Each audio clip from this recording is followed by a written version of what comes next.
In the shadowed halls of medieval power, where kingdoms were often built on the blighted innocence of children, one small girl would become both queen and prisoner before her 13th birthday, a stark testament to the era's callous ambition. Isabella of France, destined to be known to history as the She-Wolf, ascended to her throne not amidst celebratory fanfare, but with the silent tears of a captive, forbidden to outwardly express the terror that consumed her. Her story is a harrowing expose of the brutal machinery of medieval politics, where children were mere currency in marriage, a form of insidious warfare waged through strategically arranged alliances. The year was 1308, and across the tempestuous English Channel, elaborate preparations were underway for a wedding poised to reshape the destinies of two powerful kingdoms. However, this was far from a fairy tale romance. The bride, barely 12 years of age, spoke only French and was understandably terrified of the perilous sea voyage that would carry her away from her familiar world toward a foreign throne and an uncertain future. The groom, Edward II of England, a man of 24, displayed a far greater interest in his male favorites than in fulfilling his dynastic duty of producing heirs with his child bride. Isabella's wedding dress, meticulously crafted from shimmering cloth of gold and adorned with countless precious stones, weighed nearly as much as her fragile frame. Contemporary chronicles poignantly describe how the young queen required assistance to navigate the aisle of Westminster Abbey, not due to maidenly jitters, but because of the sheer, crushing weight of her ceremonial burden. The profound irony resonated deeply with onlookers. A mere child, almost obliterated beneath the very symbols of power she was far too young to comprehend, let alone effectively wield. The agonizing marriage ceremony stretched for 4 long hours, conducted entirely in Latin, a language Isabella scarcely understood. She stood in resolute silence as solemn-faced archbishops bestowed blessings upon a union that would inexorably shape the subsequent half-century of English history. As the magnificent golden crown was reverently placed upon her head, witnesses couldn't help but notice her neck subtly bending beneath its considerable weight, a hauntingly prophetic image foreshadowing the immense burdens she was destined to carry. As the resonant cathedral bells joyously rang out across London, celebrating the arrival of the new queen, Isabella of France unknowingly commenced her descent into a gilded cage of unimaginable proportions. She had been irrevocably transformed from a protected French princess into a valuable English political asset, her tender childhood abruptly terminated by the crushing weight of a crown she had never actively sought to wear. The lavish feast that followed, replete with decadent displays of culinary excess, inadvertently marked Isabella's last fleeting moment of unadulterated innocence. Positioned at the high table beside a husband who scarcely acknowledged her presence, surrounded by an unfamiliar throng of courtiers conversing in a language she was still diligently trying to master, Isabella began to truly grasp the profound sense of isolation that would come to define her reign. She was irrevocably suspended in a precarious limbo, no longer a child, yet undeniably not a woman, trapped within the cruel confines of royal childhood. The wedding night, mercifully brief in surviving historical accounts, signaled the harsh commencement of Isabella's rigorous education in the brutal realities of medieval marriage. At the tender age of 12, she was now solemnly expected to dutifully produce heirs for the English throne, while simultaneously navigating the treacherous currents of cutthroat court politics. Her cherished French attendants were unceremoniously dismissed, her beloved childhood toys carefully packed away, and her innocence formally buried beneath countless layers of opulent silk and stifling court protocol. The architecture of arranged marriage, especially within the rarefied context of medieval royal unions, functioned as a sophisticated instrument of statecraft, as meticulously calculated and ruthlessly executed as any formidable siege engine. Vulnerable children like Isabella were identified as potentially valuable diplomatic assets from the moment of their birth, their future spouses coldly selected based solely on calculations of territorial advantages, advantageous trade agreements, and crucial military alliances. The devastating human cost of these heartless arrangements was routinely dismissed as utterly irrelevant to their overwhelming political utility. The initial negotiations for Isabella's arranged marriage commenced when she was barely able to walk. French and English diplomats spent interminable years relentlessly haggling over the intricacies of her dowry, the specific territorial concessions that would accompany her, and the precise terms of the alliance that her marriage would purportedly cement. She was coldly discussed in the same dispassionate language one would employ when assessing livestock or valuable property, her personal desires and aspirations never even remotely entering into the cold-hearted calculations. King Philip IV of France, Isabella's ambitious father, strategically viewed his daughter's carefully arranged marriage as the cornerstone of his overall English policy. By effectively placing a French princess on the English throne, he earnestly hoped to neutralize England as a formidable military threat and potentially exert significant influence over English foreign policy decisions. Isabella represented his most valuable bargaining chip, infinitely more precious than mere gold or expansive territory, primarily because she possessed the potential to produce future kings who would be imbued with both English royal blood and unwavering French loyalties. The meticulously crafted marriage contract, carefully preserved within the expansive English royal archives, stands as a chilling masterpiece of medieval legal brutality. It meticulously specifies every detail of Isabella's dowry, her meticulously planned household arrangements, and even the precise number of French servants she would be begrudgingly permitted to retain. Perhaps most disturbingly, the clauses governing her personal conduct paint a particularly grim picture. She was strictly forbidden from corresponding with her own family without explicit English approval, prohibited from ever leaving England without formal royal permission, and relentlessly required to submit to regular physical examinations in order to verify her continued virginity until the marriage was deemed consummated. Edward II's well-documented personal preferences were common knowledge within the sophisticated French court. His passionate relationships with his male favorites, particularly the notorious Piers Gaveston, were openly discussed as fodder for diplomatic gossip throughout Europe. Philip IV understood that his daughter was essentially being married to a man who would most likely neglect and disregard her. But this was coldly considered acceptable as long as she eventually fulfilled her primary duty of producing legitimate male heirs to secure the English throne. The significant age difference between Isabella and Edward was sadly typical for royal marriages of the period, but it undeniably fostered a particularly toxic and destructive dynamic. Edward had spent his formative youth actively participating in military campaigns and navigating treacherous court intrigues, while Isabella had been carefully raised within the sheltered and protected environment of the French royal nursery. Their arranged marriage represented not just a political alliance, but a devastating collision between jaded adult cynicism and fragile childhood innocence. Isabella's rigorous education for queenship commenced immediately after her official betrothal was formally announced. Dedicated French tutors diligently taught her English customs, intricate English law, and the complex genealogies of prominent English noble families. She painstakingly learned to sign her name flawlessly in English script, to readily recognize the faces of important courtiers, and to skillfully navigate the confusing protocols of rigid English court life. However, she was never explicitly taught the vital skills necessary to protect herself from the profound psychological isolation that inevitably awaited her. The gilded cage of queenship, embodied by the grandeur of Westminster Palace, Isabella's new home, functioned as a magnificent prison meticulously designed to showcase royal power while simultaneously severely constraining royal freedom. The Queen's private quarters, though undeniably lavishly appointed, were essentially a gilded cage, where every single aspect of her daily existence was rigidly regulated by oppressive protocol, constantly supervised by appointed guardians, and perpetually subject to ruthless political manipulation. Isabella's daily routine was carefully choreographed down to the minute.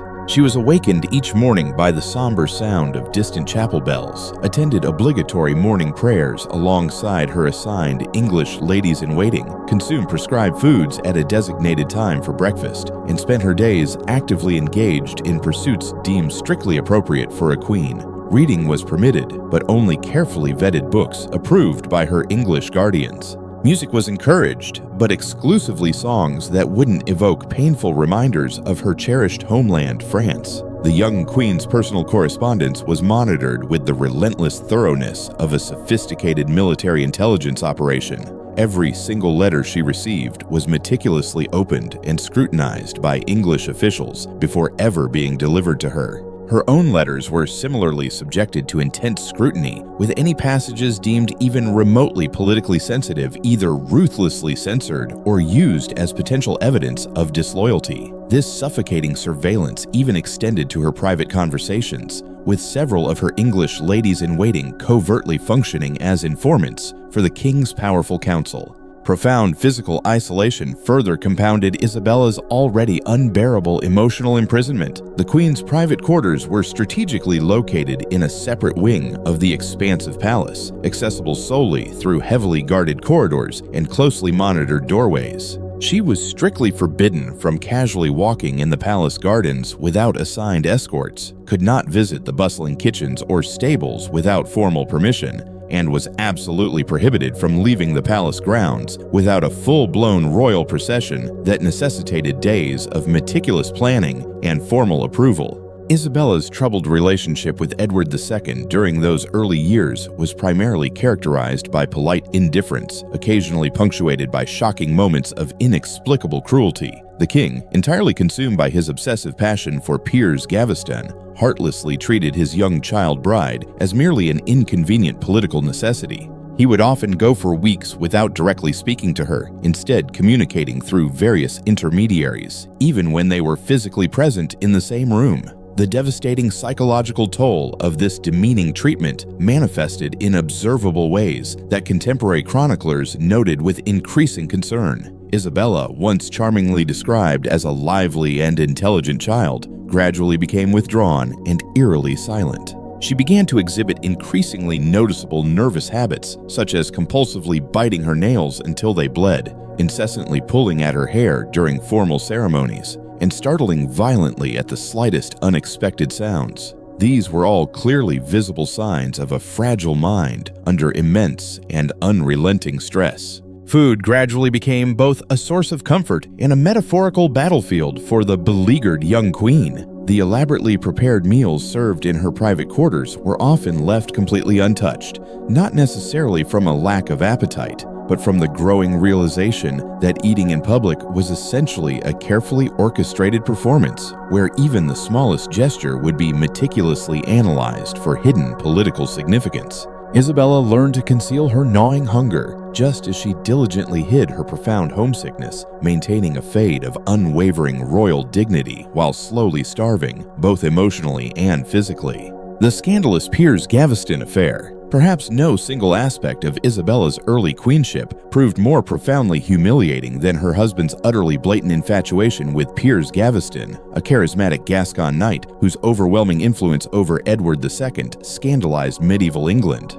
The overtly public nature of the intimate relationship between the king and his scandalous favorite effectively rendered Isabella's position as queen a complete mockery, essentially reducing her to a mere decorative afterthought within her own court. Gaveston had been Edward's constant companion since childhood, elevated to the prestigious earldom of Cornwall shortly after Edward's formal accession to the throne. Contemporary chroniclers described him as undeniably handsome, remarkably witty, and utterly devoid of scruples, relentlessly wielding his inordinate influence over the easily swayed king to accumulate vast wealth and significant power, while simultaneously displaying open contempt for established English nobles and cherished customs. His specific treatment of the young queen was particularly cruel and demeaning, frequently referring to her publicly as the French wench and making cruel jokes about her accent and refined mannerisms. The most deeply damaging incident occurred during Isabella's own coronation banquet, when Gaveston shamelessly appeared wearing several pieces of exquisite jewelry that had been originally intended as coronation gifts specifically for the queen.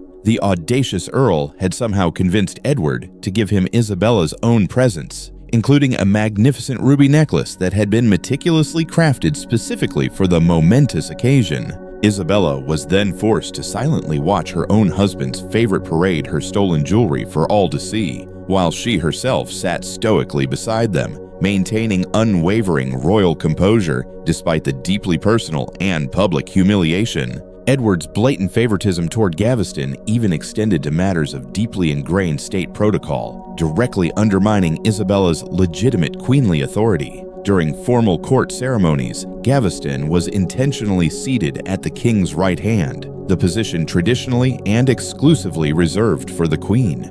When foreign ambassadors paid formal visits, they were explicitly instructed to address their official greetings to Gaveston first, with Isabella receiving only perfunctory acknowledgement of her legitimately held royal rank.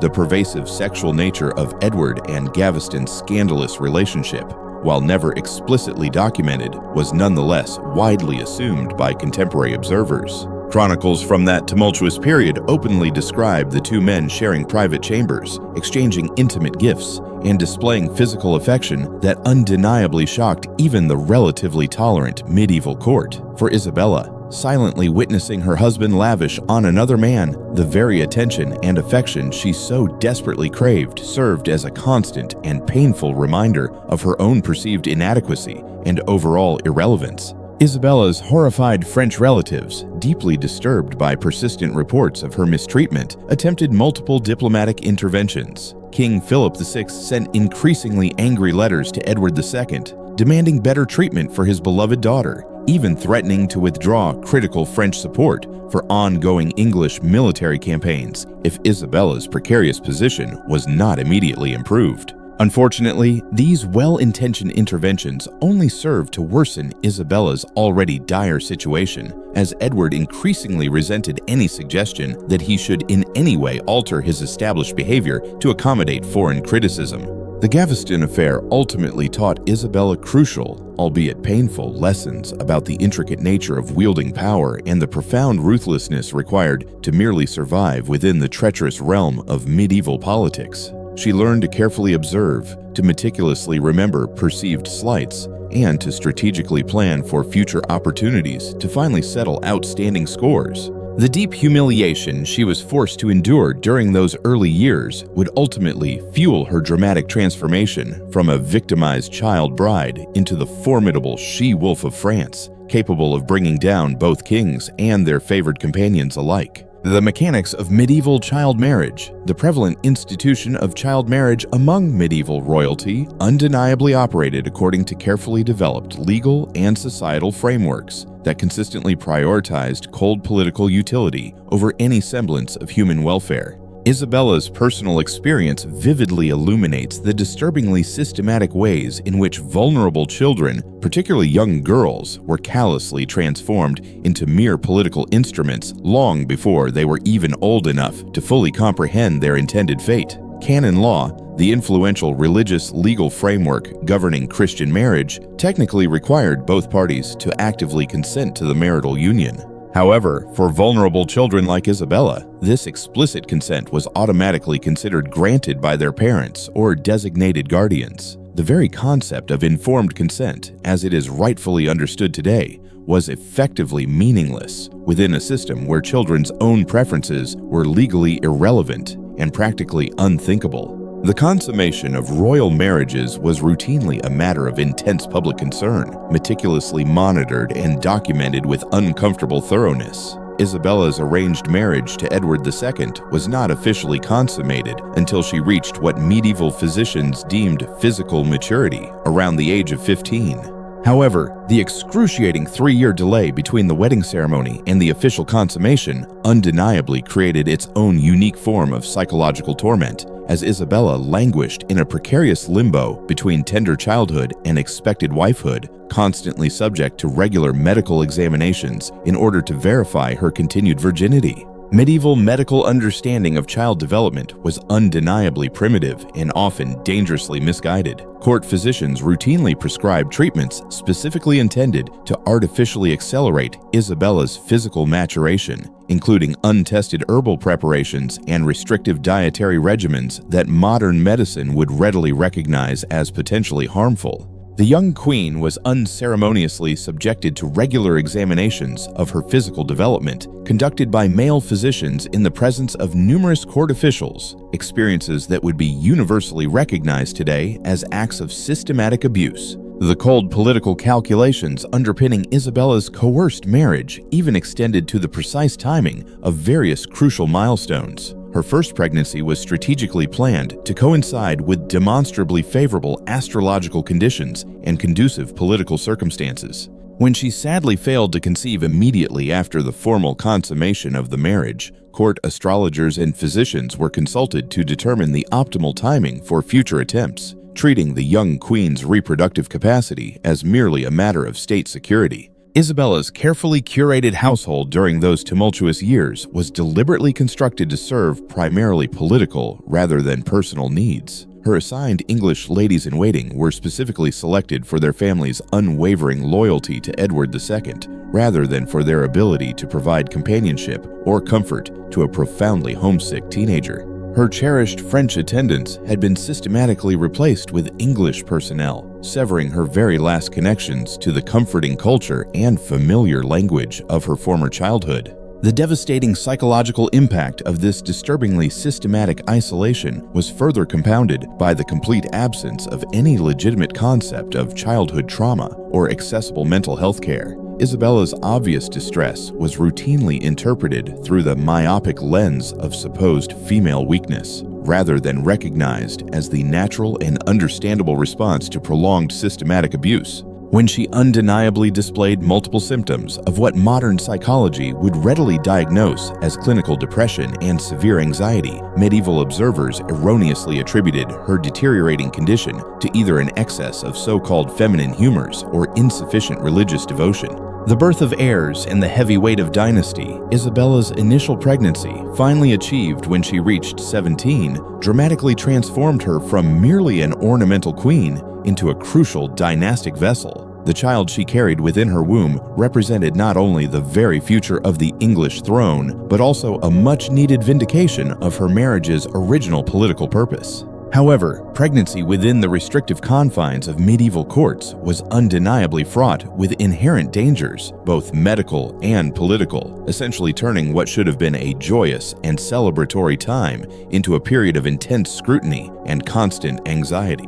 The official announcement of Isabella's highly anticipated pregnancy was treated as a carefully guarded state secret until the confirmation of the quickening around the 4th month. Royal pregnancies were intrinsically political events that could profoundly affect everything from military campaigns to critical trade negotiations, making the Queen's physical condition a matter of urgent international diplomacy. French and English observers meticulously watched Isabella's figure for any definitive signs of the royal heir who would potentially cement the long-sought Anglo-French alliance. Medieval obstetrics was a deadly combination of pervasive superstition, primitive medicine, and harmful political interference. Isabella's diet, her permitted exercise, and her limited daily activities were all rigidly prescribed by callous court physicians whose primary concern was solely producing a healthy male heir, rather than protecting the vulnerable queen's overall well-being. She was strictly forbidden from consuming certain common foods, relentlessly required to drink specific and often unpleasant herbal preparations,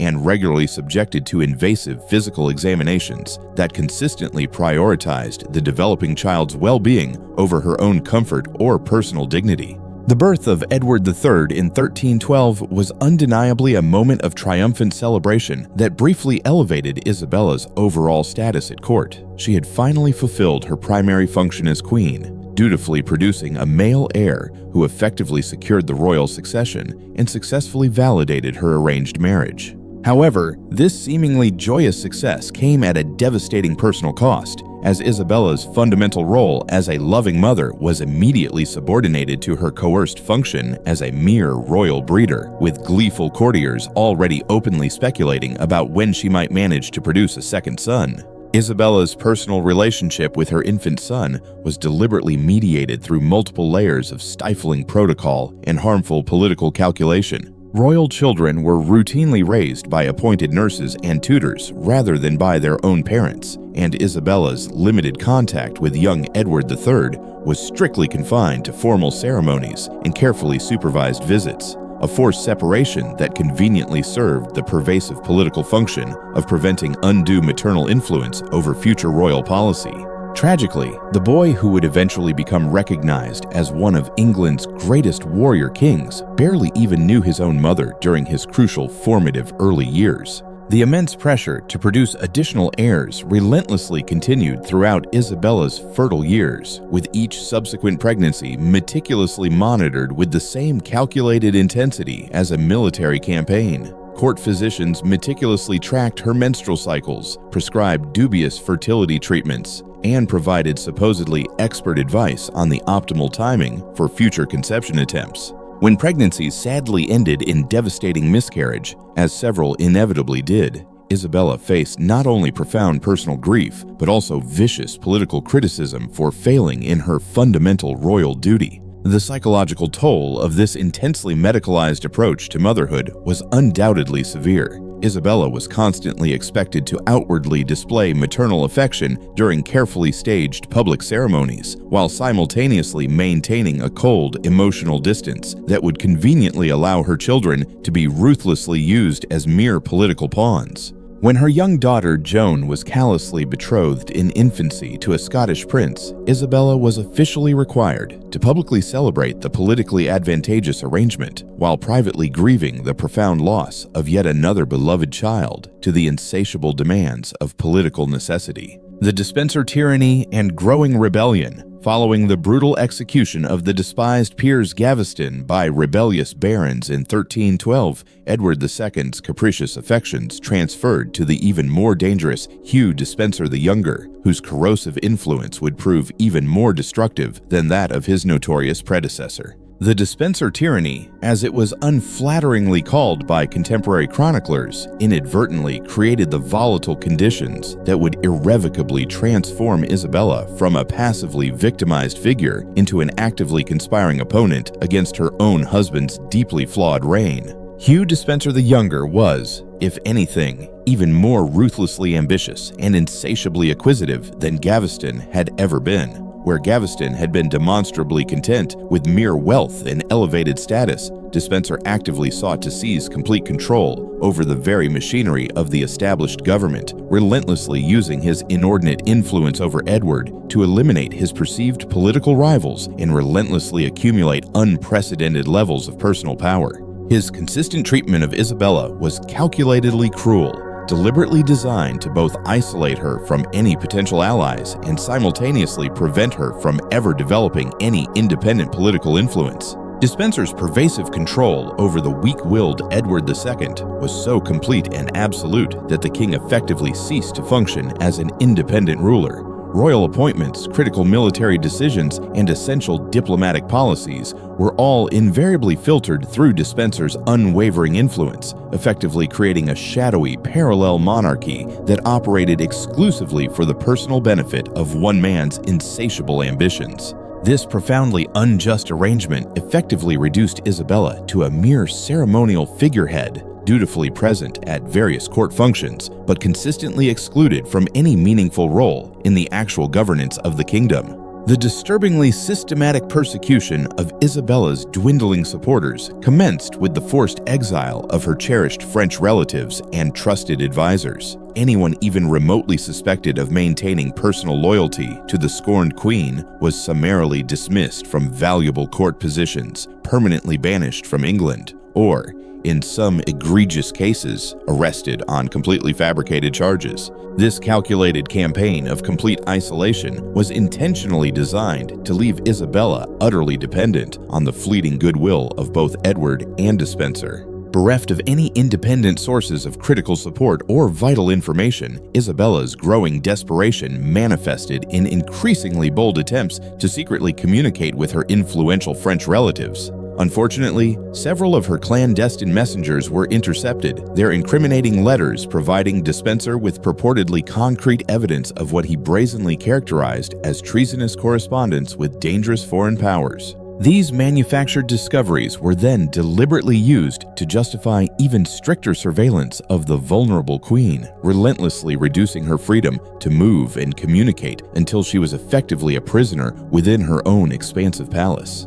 The ultimate breaking point came when the manipulative dispenser successfully convinced Edward to seize Isabella's personal estates, the only remaining lands that provided her with some semblance of independent income and the ability to maintain her own household. This calculated confiscation effectively left the queen entirely dependent on royal allowances that were strictly controlled by the unscrupulous dispenser, shamefully reducing her to the demeaning status of a mere pensioner within her own kingdom. Contemporary chroniclers keenly noted the visible changes in Isabella during this increasingly difficult period. The once vibrant young woman who had been originally described as exceptionally beautiful and vivacious gradually became gaunt and visibly hollow-eyed, her elaborate court dresses failing to effectively disguise the devastating physical toll of constant stress and unrelenting humiliation. She began visibly displaying increasingly alarming nervous habits that court observers found deeply disturbing: compulsive hand-washing, sudden and startled movements, and a distinct tendency to noticeably flinch when approached unexpectedly. In the French mission and dramatic escape to freedom. In 1325, Isabella's long-awaited opportunity for dramatic escape finally came, strategically disguised as a delicate diplomatic mission. Charles IV of France, her devoted brother, was threatening war over disputed territories located in Gascony, and the perpetually indecisive Edward II desperately needed a trusted representative to skillfully negotiate a peaceful resolution. Isabella shrewdly convinced both her husband and the ever-suspicious dispenser that her French heritage and well-established family connections made her the ideal ambassador, a carefully considered suggestion that would ultimately prove to be the most consequential decision of Edward's deeply troubled reign. The preliminary negotiations for Isabella's proposed diplomatic mission shrewdly revealed the surprising extent to which she had thoroughly learned to subtly manipulate the various men who actively controlled her life. She carefully presented her earnest request not as a selfish desire for personal freedom, but rather as a profound sacrifice she was genuinely willing to make for the overall good of the English kingdom. She strategically emphasized her deep reluctance to leave her beloved children, her strong preference for the presumed safety of England over the inherent uncertainties of extended foreign travel, and her sincere concern for Edward's personal welfare during her inevitably prolonged absence. Dispenser's initial opposition to Isabella's seemingly harmless mission stemmed primarily from his unnervingly accurate understanding of the significant threat she potentially represented. A queen with free access to valuable French resources and effectively free from English surveillance could potentially organize a formidable opposition to his overreaching regime.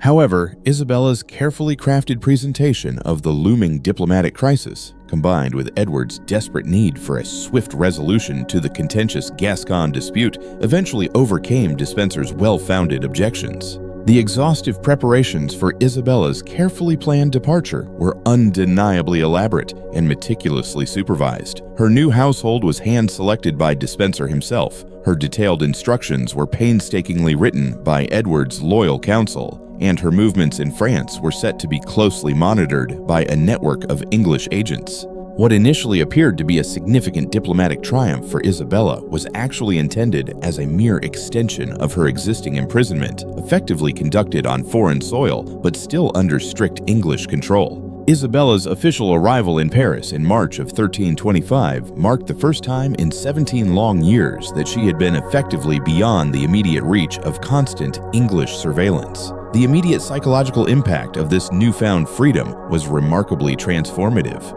Contemporary French observers keenly noted that the beleaguered queen seemed to visibly shed years of pent-up stress within mere days of her highly anticipated arrival, her posture noticeably straightening, her voice regaining its previously lost strength, and her haunted eyes finally losing the deeply troubled quality that had ominously characterized her final years in England.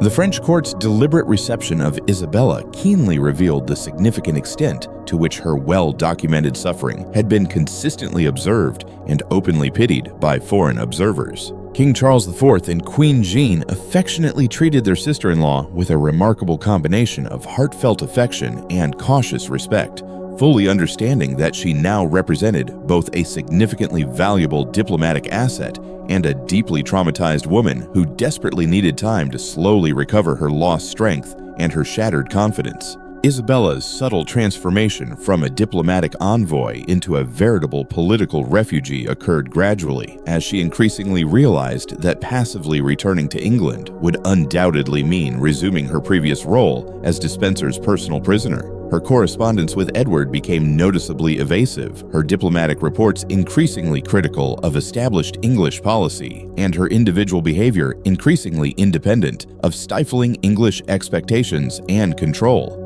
The lover, the invasion, and the revenge. Isabella's transformative relationship with the exiled English baron Roger Mortimer, who ultimately became her passionate lover and co-conspirator, undoubtedly represented more than a mere romantic attachment. It was, in reality, a shrewdly strategic alliance between two deeply wronged victims of Despenser's pervasive tyranny, who shared both the intense motive and the readily available means for spectacular revenge. Their increasingly powerful partnership would gradually transform Isabella from a vulnerable refugee queen into the undisputed architect of one of medieval England's most dramatically consequential political upheavals. Roger Mortimer had skillfully escaped from the formidable Tower of London in 1323, fleeing to France after his own failed rebellion against the oppressive rule of Edward II and Despenser. A seasoned career soldier and experienced politician, Mortimer possessed the exceptional military expertise and the utterly ruthless pragmatism that Isabella previously lacked, while she, in turn, provided the crucial legitimate royal authority and readily accessible French resources that his burgeoning cause so desperately required. Their unlikely alliance was initially purely political, primarily born out of a shared and burning hatred for their commonly despised enemies. The intimate personal relationship between Isabella and Mortimer gradually developed alongside this crucial political partnership, undoubtedly offering both participants a much-needed emotional compensation for years of profound humiliation and debilitating loss. For Isabella, Mortimer represented the first man in her adult life who had consistently treated her as an equal partner, rather than merely a political asset to be passively manipulated. For Mortimer, Isabella offered not only valuable royal legitimacy, but also fulfilling intellectual companionship with a woman whose remarkable intelligence had been considerably sharpened by years of skillfully surviving treacherous court intrigues. The careful planning of their proposed invasion of England occupied the better part of a year, requiring meticulous coordination of critical military, diplomatic, and financial resources. Isabella strategically used her influential position as queen to skillfully negotiate with Flemish merchants, seasoned German mercenaries, and influential French nobles, building a diverse coalition united by their fervent opposition to Despenser's overweening influence over existing English policy. She ultimately proved surprisingly adept at managing complex military logistics, fully understanding that any successful rebellion would require more than mere righteous anger. Isabella's carefully crafted propaganda campaign preceding the audacious invasion was a verifiable masterpiece of medieval political communication. She consciously presented herself not as a rebellious and vengeful wife, but rather as a deeply concerned mother anxiously seeking to diligently protect her beloved son's rightful inheritance from Despenser's overt tyranny. This shrewd narrative subtly transformed what might have been readily perceived as mere treason into an admirable act of crucial maternal duty, skillfully appealing to contemporary societal values that generally elevated sacred motherhood above mere wifely obedience when the two inevitably came into direct conflict. The actual invasion force that finally landed in Suffolk in September of 1326 was admittedly relatively small, comprising perhaps 1,500 hand-picked men, but it strategically represented a carefully selected coalition of Edward II's most formidable enemies. Isabella had clearly learned valuable lessons from previous and unsuccessful rebellions against her capricious husband, clearly understanding that any lasting success would crucially require not only overwhelming military force, but also widespread popular support from influential English nobles and ordinary commoners who had long suffered greatly under Despenser's corrupt regime. Edward II's woefully inadequate response to the imminent invasion was sadly characterized by the same pervasive indecision and over-reliance on the universally despised Despenser that had plagued his entire deeply troubled reign. Rather than decisively mounting any effective military response, the indecisive king instead foolishly fled westward with his closest favorite, effectively abandoning London and conveniently allowing Isabella's determined forces to peacefully occupy the capital city without facing any significant resistance. This swift collapse vividly revealed the profound extent to which Edward's already fragile authority had been fatally undermined by years of persistent misrule and widespread popular resentment. The terrible reckoning, the capture and subsequent execution of Hugh Despenser the Younger in November of 1326, represented the stunning culmination of Isabella's deliberate transformation from a passively victimized figure into a decisive executioner. The same queen who had once been utterly powerless to prevent her own systematic humiliation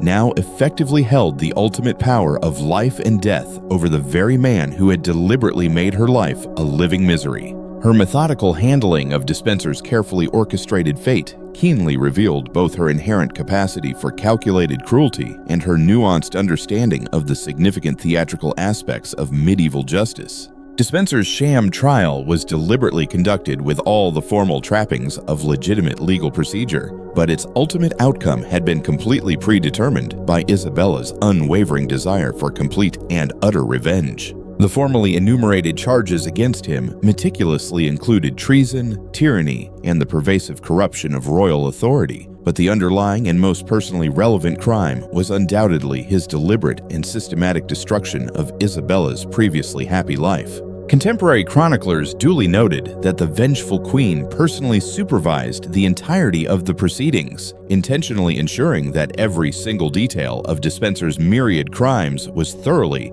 and publicly enumerated before his inevitable condemnation. The details of the horrific execution itself were meticulously designed to directly match the extreme cruelty that Despenser had routinely shown to his own numerous victims. He was publicly hanged, drawn, and quartered in the traditional and brutal manner explicitly reserved for notorious traitors, but Isabella reportedly ordered that he be intentionally kept alive through as much of the agonizing process as humanly possible, deliberately prolonging his terrible suffering in direct contrast to the swift and merciful deaths he had so readily arranged for his hapless enemies. The cold-hearted queen herself personally watched the gruesome execution from a specially constructed platform, her stern face reportedly showing absolutely no emotion as her longtime tormentor finally met his grisly end. Edward II's eventual fate was undeniably more complex, involving both deeply personal and overarching political calculations. As Isabella's legitimate husband and her beloved son's respected father,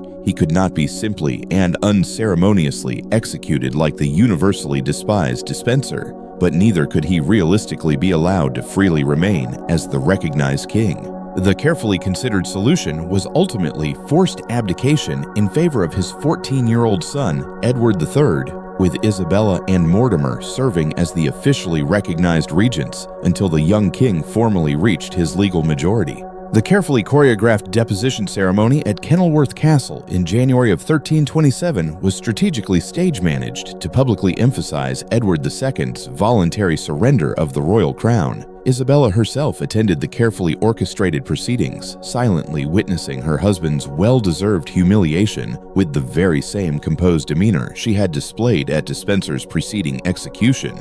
The same callous man who had routinely ignored her at insignificant court functions now knelt humbly before the designated representatives of her burgeoning government, formally surrendering the significant authority he had sadly never learned to responsibly exercise. Edward II's subsequent imprisonment at formidable Berkeley Castle was deliberately intended to permanently remove him from the prevailing political life, while simultaneously preserving the fragile fiction that he ostensibly remained alive and well. Isabella's personal role in meticulously planning his arduous captivity undeniably remains historically controversial, but considerable contemporary evidence strongly suggests that she was deeply involved in carefully determining the specific conditions of his strict confinement. The former king was held effectively incommunicado, strictly prevented from communicating with any potential supporters or secretly plotting his ill-advised restoration.